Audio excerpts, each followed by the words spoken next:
వీడెవడు? నీ మనవడా? స్కూల్కి వెళ్ళలేదా? తాతయ్య ఊరి నుంచి వచ్చాడని స్కూల్కి నామం పెట్టేశాడా? ఆ కడుపు మండని ఎందుకు రేపుతావులే? పిల్లాడికి టీసీ తీసుకుందామని వచ్చాను. ఏమైంది? సత్యమూర్తి, తెలియక ఒకడికి నా కూతునిచ్చి మోసపోయాను. ఏమిట్రా నువ్వు అనేది? నీతో చెప్పడానికి నాకేమిటి సత్యమూర్తి? అల్లుడు క్రిస్టియన్ అట, నాతో చెప్పకుండా దాచిపెట్టారు. అరే పోరా, నేనింకా ఏమిటో ఏదో అని భయపడ్డాను. అమ్మాయిని సంతోషంగా చూసుకుంటున్నాడా? పక్కా తాగుబోతూ అమ్మాయిని హింసిస్తున్నాడు అంటే మనం మోసపోయాం అనుకోవచ్చు.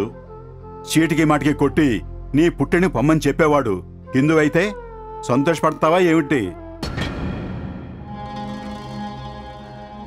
మంచి అల్లుడు దొరకటమే ఈ రోజుల్లో చాలా కష్టం. న్యూస్ పేపర్ చదివినా, టీవీ చూసినా సగం న్యూస్ మోసం చేసేవాళ్ల గురించే. ఇది కథ కాదు, నిజం.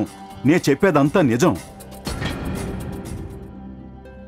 అల్లుడు మంచివాడైతే బిన్ లాడెన్ కొడుకైనా సరే వివాహం చేసేయచ్చు. అదే నా పాలసీ. అసలు సమస్య ఏమిటి? ఎందుకు టీసీ తీసుకుంటున్నావు? అదేమిటంటే వీడు చదువుతున్నది క్రిస్టియన్ స్కూలు, అందుకని. ఓయ్, ప్రేయర్ చెయ్యమని వీడికి నేర్పుతున్నారయ్యా. రేపు వాడి బాటికి వాడు యేసుక్రీస్తు బైబిలు చర్చ్ అని వెళ్ళిపోతే? యారా, ప్రేయర్ చేయటమే కదరా నేర్పిస్తున్నారు. ఏదో బాంబులు పెట్టడానికి ట్రైనింగ్ ఇచ్చి వాణ్ణేదో తీవ్రవాదిగా మార్చేస్తున్నట్టు భయపడిపోతున్నావే. సత్యమూర్తి, నీకు తెలుసు కదా, మన ఆఫీసులో ఆయుధ పూజ చేయడానికి నన్నే పిలుస్తారు. ఒకసారి ఆ పీటర్ నా చేతికి బైబిల్ ఇచ్చాడని విసిరి అవతల పారేశాను, జ్ఞాపకం ఉందా?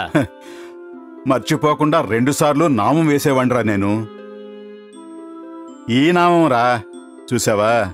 నీకు కూడా ఆ నామమే గుర్తుకొస్తోంది.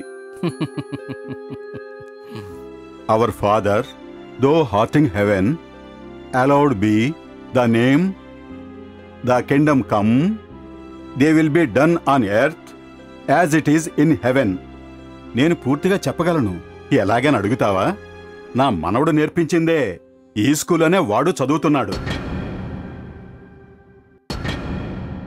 గాడ్ ఈజ్ లవ్ అని చెప్తారే, అది యేసుకు మాత్రమే సరిపోతుంది. పక్కవాణ్ణి ప్రేమించి, శత్రువుని ప్రేమించి, అందరి మీద ప్రేమను వెదజల్లి, ఎవరైనా సరే క్షమించి చేరదయ్యి, పాపం చెయ్యొద్దు అని చెప్పింది యేసు. నిజమేనా? అది ఎప్పుడో చెప్పి చనిపోయారు అనేవాడు హిందూ. ఈ రోజుకి ప్రాణాలతోనే ఉన్నారని చెప్పేవారు క్రైస్తవులు. నేను చెప్పే విషయాలు కరెక్టా కాదా అది మాత్రమే ఆలోచించు.